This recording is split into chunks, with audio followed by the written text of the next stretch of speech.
شروع اللہ کا نام لے کر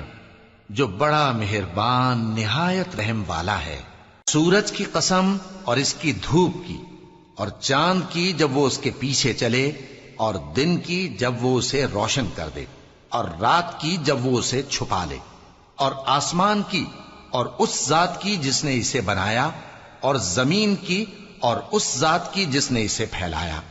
اور نفس انسانی کی اور اس کی جس نے اسے درست کر کے بنایا۔ پھر اس کو بدکاری سے بچنے اور پرہیزگار بننے کی سمجھ دی کہ جس نے اپنے نفس کو پاک رکھا وہ مراد کو پہنچا، اور جس نے اسے خاک میں ملایا وہ نامراد رہا۔ قوم سمود نے اپنی سرکشی کے سبب پیغمبر کو جھٹلایا۔ جب ان میں سے ایک نہایت بدبخت اٹھا تو اللہ کے پیغمبر صالح نے ان سے کہا کہ اللہ کی اونٹنی اور اس کے پانی پینے کی باری سے خبردار رہو، مگر انہوں نے پیغمبر کو جھٹلایا۔ پھر اونٹنی کو مار ڈالا